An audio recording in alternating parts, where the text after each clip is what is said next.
Bismillahirrahmanirrahim. Assalamualaikum warahmatullahi wabarakatuh.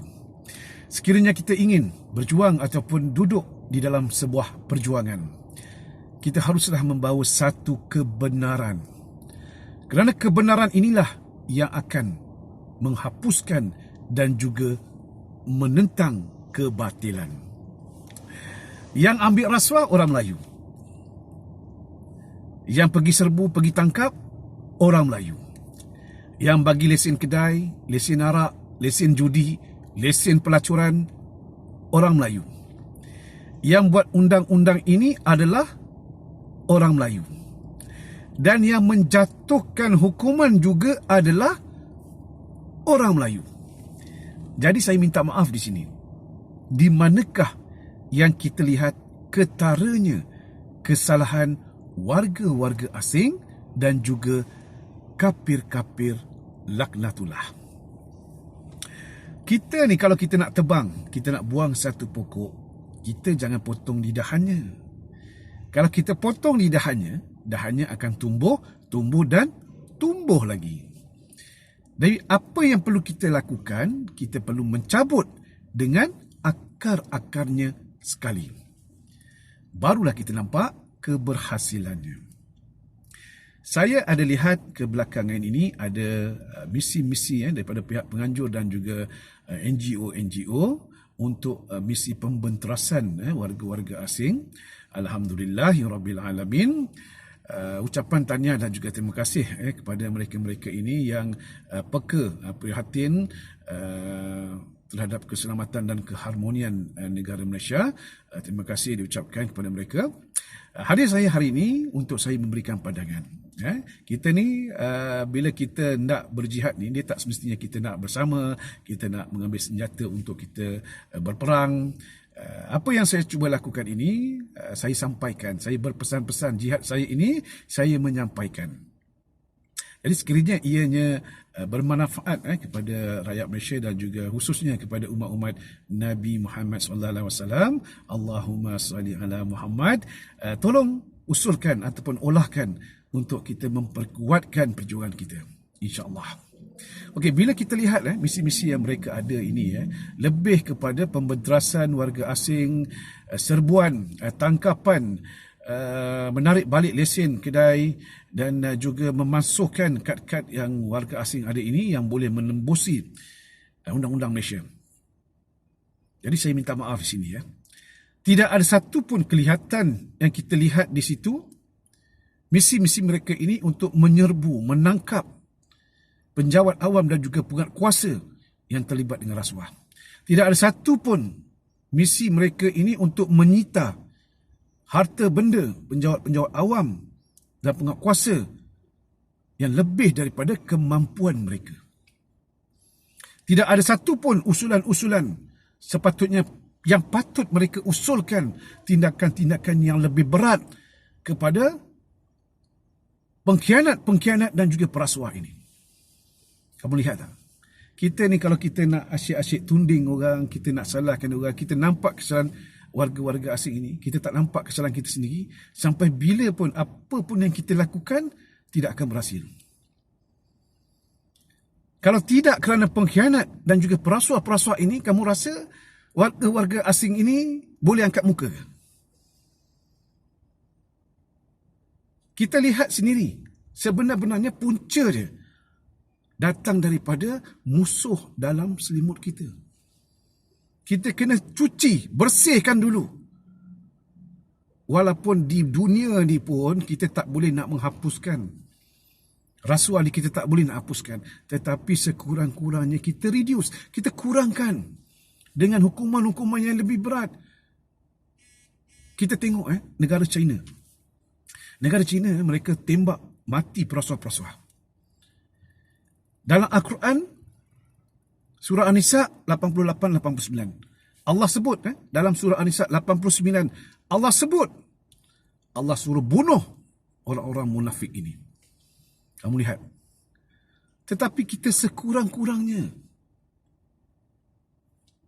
kita beri hukuman yang setimpannya. Kita lihat di Malaysia ini yang ditangkap, ditukar jabatan. dikenakan tindakan tata tertib, dibuang kerja. Kamu lihat tak? Sebenarnya kamu melahirkan perasuah-perasuah yang lebih banyak di negara Malaysia ini. Sebab tu kadang-kadang kita tak nampak kesalahan tu sebenarnya datang daripada kita sendiri. Kamu lihat politik. Saya minta maaf. Saya celah sikit je politik ni. Kita memilih pemimpin-pemimpin yang tak beriman. Kita memilih pemimpin-pemimpin yang rosak akhlak. Kita memilih pemimpin-pemimpin yang lari akidahnya dari Islam. Kita memilih pemimpin-pemimpin yang melanggar hukum-hukum Allah.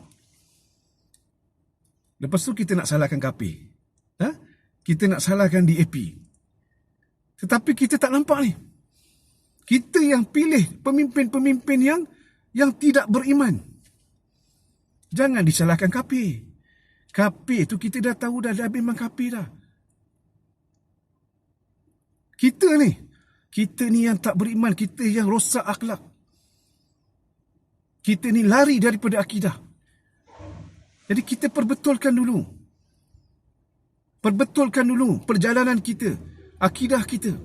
Baru kita cerita pasal perjuangan.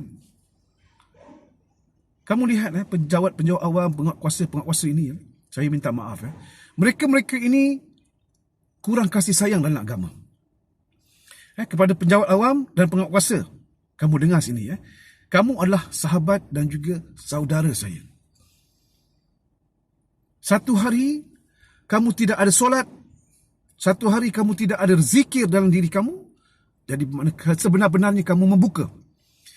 Kamu membuka ruang-ruang, pintu untuk syaitan-syaitan ini masuk ke dalam kamu dan mengajak kamu kepada kemungkaran.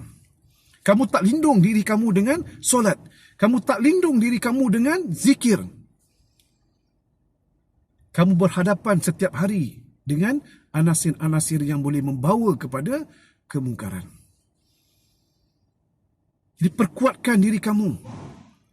Solat dan zikir hari-hari, insya-Allah kamu ada benteng, ada perlindungan untuk kamu membuat satu kerja yang lebih berkat kepada diri kamu dan keluarga kamu. Saya bukan nak kata saya baik. Saya nak kata saya ini suci, sempurna, tidak. Saya pun adalah pendosa. Kita sama-sama memperbaiki diri kita. Kita cerita ni tentang cucu cicit kita dan juga negara kita. Sampai bila kamu nak serbu, kamu nak tangkap. Betul, kita perlu buat serbuan, perlu buat tangkapan. Tapi kita mesti ada satu penyelesaian dengan kita mencari dulu pengkhianat-pengkhianat dalaman kita. Kalau tidak, warga asing ini pun tidak berani nak angkat muka.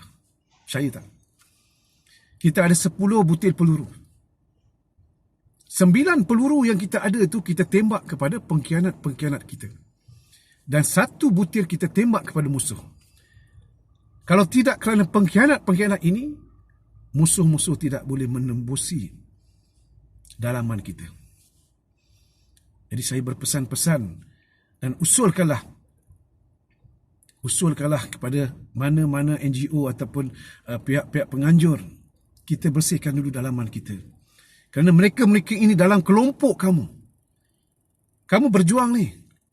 Kamu tak sedar pengkhianat-pengkhianat ini berada di dalam kelompok kamu yang sama juga. Jadi sedarlah, kita jangan duk tunding orang. Kita kajilah dan kita perbetulkan akhlak kita. Kita perbetulkan akidah kita.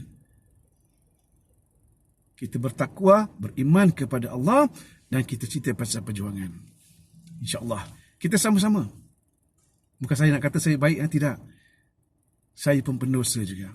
Tapi kita sama-sama memperjuangkan agama, bangsa dan tanah air dengan kita perbetulkan diri kita dulu dan insya-Allah Allah akan permudahkan dan Allah perbetulkan urusan-urusan kita. Pejuang akhir zaman, bangsa sahabatku, agama kau, saudaraku. #jaga solat, perbaiki diri. Wabillahi taufik wal hidayah. Wassalamualaikum warahmatullahi wabarakatuh.